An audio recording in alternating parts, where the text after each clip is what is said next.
is a television tower, a skeleton of steel, but a solid moving force in our life today. And we will tell the story of the steel tower in terms of a boy, an American male child. Age, well, about going on 12. Home, your street, USA, will do very nicely.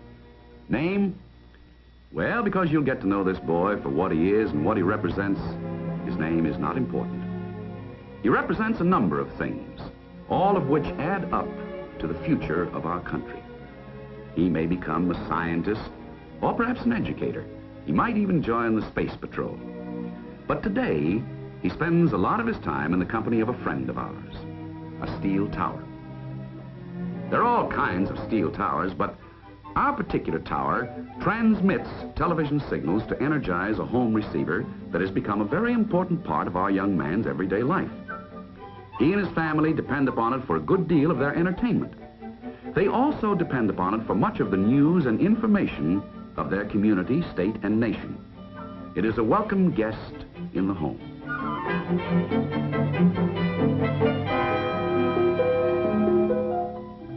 Our young man takes a shortcut home, and at the moment it's hard to tell what he might be thinking. But we can tell you that he represents a constant challenge to all men everywhere who believe in freedom and truth. Specifically, this challenge is the day-to-day guidepost for responsible men in television broadcasting. Men who work in the shadow of the steel tower. Men who use it to distribute ideas and strengthen ideals. Today, our boy comes home in the sunshine of freedom and safety. He meets and plays with a familiar friend. In a moment, he will have another companion, our familiar guest in the house.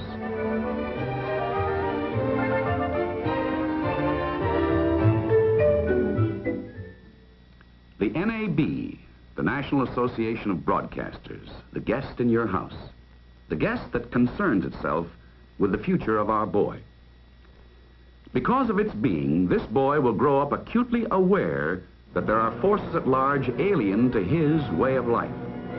12 years old, with a 20-inch screen, and he has seen the face and forces of evil. Communism is a word he is learning to understand. Moscow is a city he hears of often. Names such as Khrushchev, Bulganin, and Zhukov have meaning.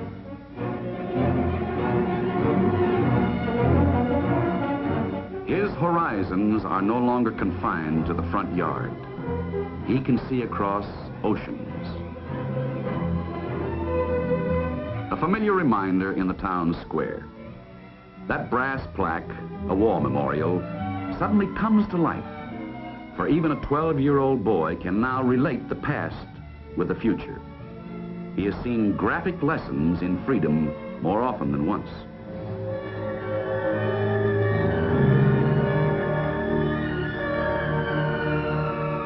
It is no longer true, nor will it ever be again, that a dogfight down the street is bigger news than a revolution in Hungary. Another lesson in freedom.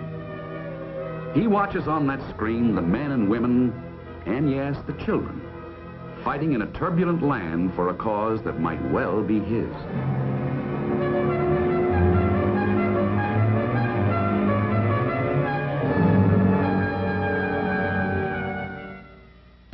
Our boy travels down a road on a sunny day, and without knowing it, has a lot of people working in his behalf. For one of the most detailed provisions of the National Association of Broadcasters Code deals with the treatment of news and public events. Television news must be presented fast, accurate, and fairly. In a good many cases, it is presented on camera as it happened.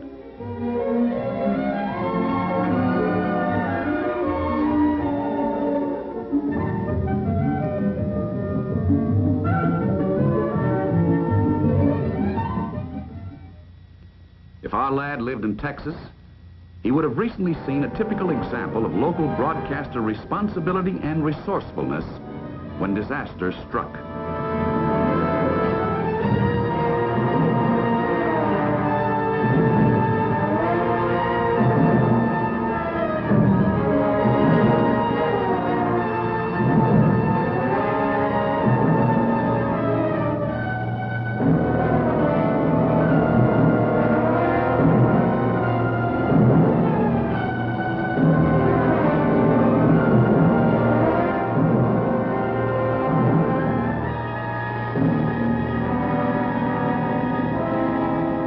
films became the basis of a special hour-long program to rally disaster relief efforts.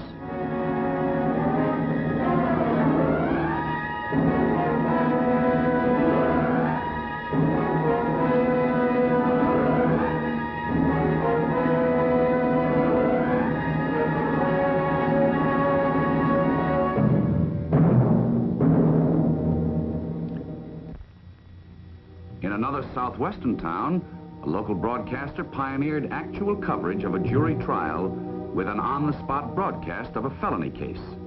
A dramatic, specific example of local broadcaster public service. Resourceful broadcasters have duplicated similar events from time to time when local bar associations and the court permits. In Colorado, a television station reported to the nation the day-by-day account of the bizarre and sordid crime of John Gilbert Graham, a man who sent an airplane to doom in the forlorn hope of profit. The case of the televised Texas trial and the extended coverage permitted the Colorado station illustrates how your Broadcasters Association is attempting and succeeding to cover courtroom news and for your right to see it. Our young man and others like him see many examples of commercial television acting on its own split-second initiative to bring to the audience a significant event as it happens. An enterprising broadcaster in Utah had his crew on the scene at a nearby prison riot, and it was there on television for the entire nation to see.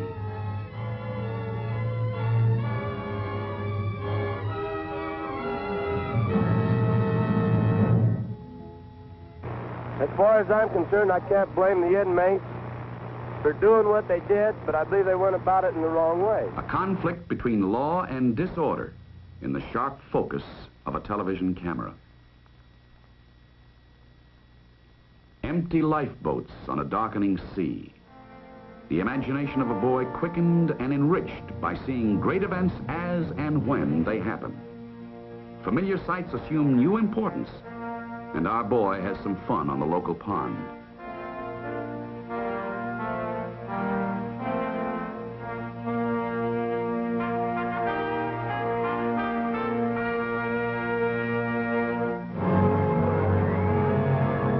Witnessed on television by millions, that one awful moment in maritime history, when time and ocean stood still, when the majestic liner Andrea Doria hesitated as if pleading for mercy, rolled over and sank in a grave 15 fathoms deep.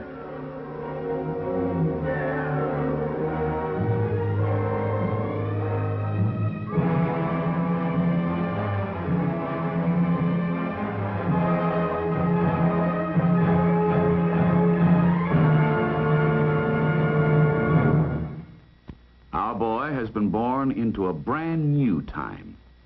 The writers and historians refer to it as the atom and space age, a time when the mind of men and boys ventures ever closer to the secrets still locked behind the doors of time. Television on the scene creates a new awareness of science and exploration.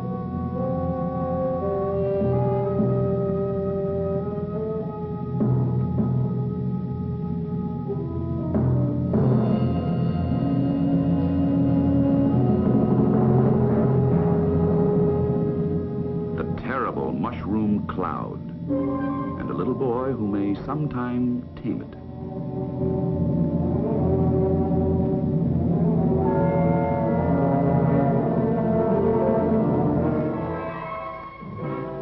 One day, back in the hometown of where our youngster actually lives, in a large western Pennsylvania city, he joined the millions who stood a watch throughout the day and throughout the night, while rescuers looked for a group of trapped miners. It was only 2 days when it was all over, but every hour without news was forever. And the local television stations watched with them, these friends and relatives of trapped coal miners. As they kept their vigil, a nation prayed with them. These were people in trouble, and as television told the story, it contributed again to national understanding.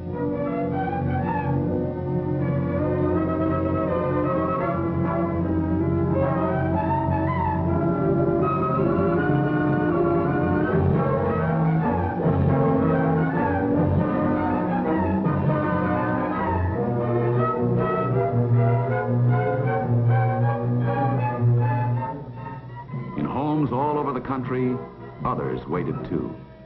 And when the word came, rescue completed, all survive, rejoicing was a national affair.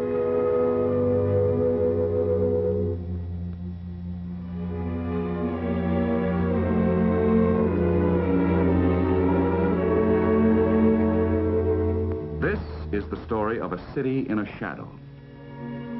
A city faced with a serious dilemma. Overcrowded slum areas. Poor sanitation. No trash disposal. No playgrounds, trees, or just a little grass. Never any flowers. Just lots of people, lots of filth. These are representative scenes of a major motion picture effort on the part of a large New England broadcaster to bring home to his audience the importance of urban renewal. And if our young lad had been in the audience that night, he would have shared the broadcaster's concern. This concern was so great that following the broadcast, shown in commercial evening time when the most number of people could see it, the local Chamber of Commerce got behind the effort with a maximum urban renewal campaign and the necessary wherewithal. The legislation, appropriations, and urban planning is all in the works thanks to a responsible broadcaster meeting his community and audience responsibilities. Other broadcasters across the nation perform in similar fashion, for the NAB rules and regulations contribute to this understanding. This New England broadcaster was alert to his obligations, and today his community is making significant strides with a problem he brought home to their living rooms. Some television stations across the nation, as we have already seen, are capable of making substantial contributions to the community. They may differ in subjects, choosing science, education, juvenile delinquency, crime, or perhaps a charity. But they do lend their talents and resources in support of their public need.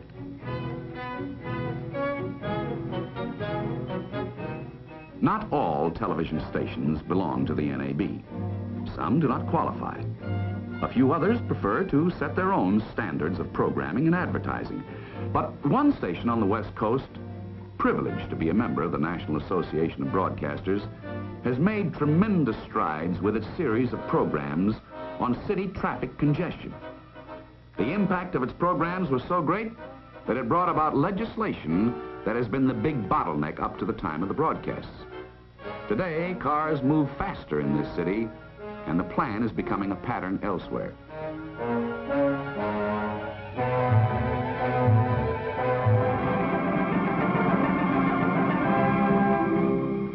You might ask, what were little boys born for?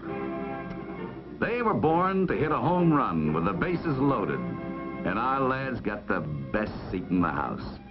And he has it for championship sporting events of all kinds on free commercial television.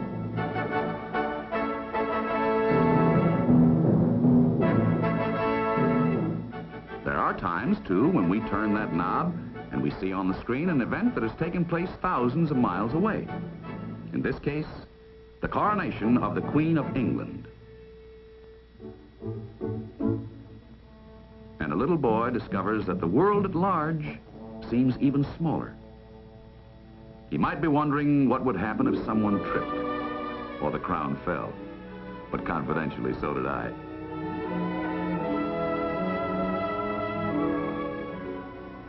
We are looking now at one of the scientific achievements of our times, the first space satellite, photographed by a talented television news cameraman in Baltimore, the first man anywhere to capture on film a permanent scientific record of the satellite.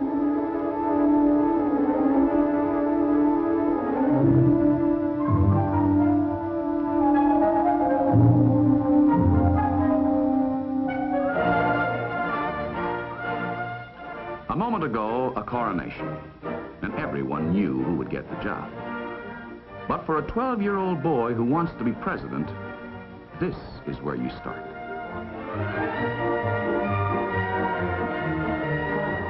He might be a little dismayed by some of the shenanigans in between speeches, but then Dad can fill him in on that. Today, the political scene is under the constant focus of the living room screen, and little boys, along with their moms and dads, are making up their minds better than ever before. And this all has to do with broadcaster responsibility. For the NAB code clearly states that, and I'll quote here, a television broadcaster has an affirmative responsibility at all times to provide coverage consonant with the ends of an informed and enlightened citizenry.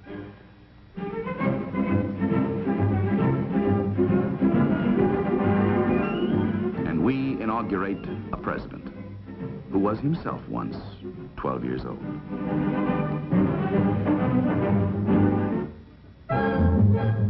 Don't be dazzled by the glitter, because the glitter is almost always there. Yes, our medium is an entertainment medium, a commercial, advertising, and free entertainment medium.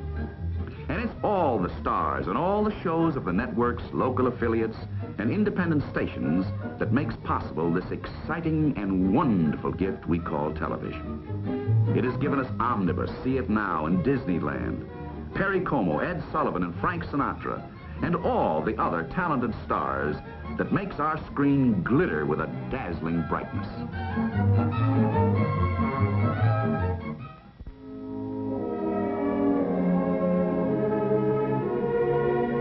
While television programming can never in itself fulfill the spiritual need of church attendance, it does nonetheless supplement and support beliefs of all faiths.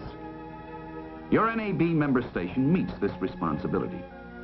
You can help them improve this service by calling on them with suggestions for additional improvement. They welcome these suggestions.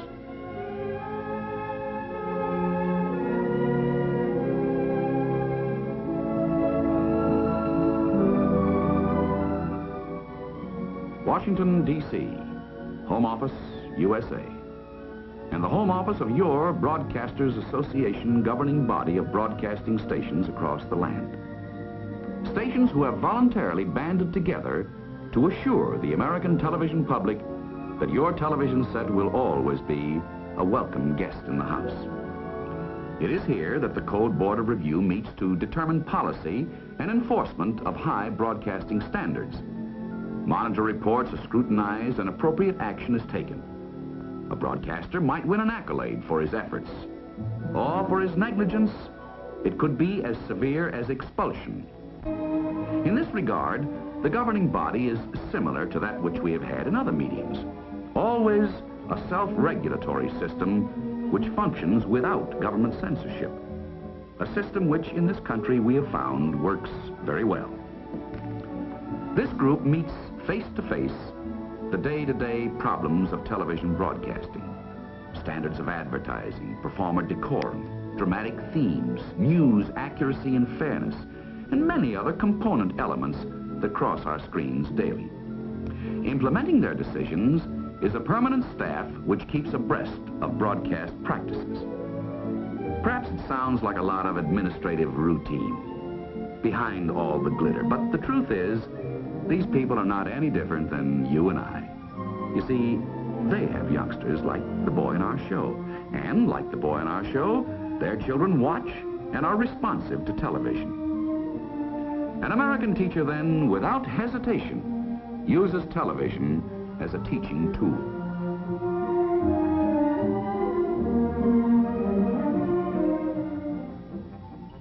The free television system is based on the competitive flow of ideas, which in turn contributes to a flow of goods. The economists tell us this is the basis of free enterprise and in turn is fundamental to a democratic system. Our way of life, then, is based on standards of quality and taste, even though appetites change. Our appetites for television programs change, too. And the Code Board of Review depends upon listener reaction for criteria in standards. Your letters are a great help in this direction. Letters of comment on advertising practices, programming material, and suitability of performers are all a part of Code Board of Review decisions.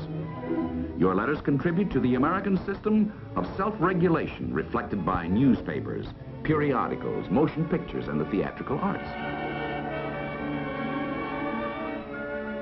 A young boy believes in a lot of things, and they depend upon the things around him. With the right guidance, he will perhaps tame the awesome bomb, maybe even join the Space Patrol, or go to Washington, Home Office, USA. And yes, it's all the glitter and a lot more, too. It's drama, news, special events, and community affairs, right there on our 20-inch screen. There's a lot to see and a lot to do. But our youngster is growing up. And you know, it's pretty exciting because it's a lot of fun. And there's something left over when it's all done. We know a little more than we did yesterday. So what then were little boys born for? Well, they were born to hit a home run with the bases loaded, or give their life for freedom's cause. They're born to become presidents and shoot rockets high in the air. Some will teach school, others will write. A few will become scientists, but all will respond.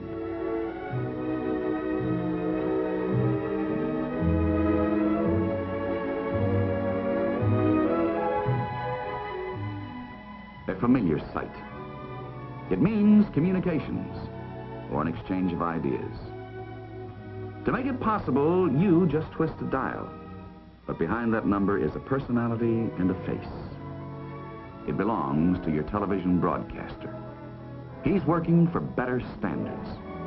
His guide is a set of ground rules established by the National Association of Broadcasters.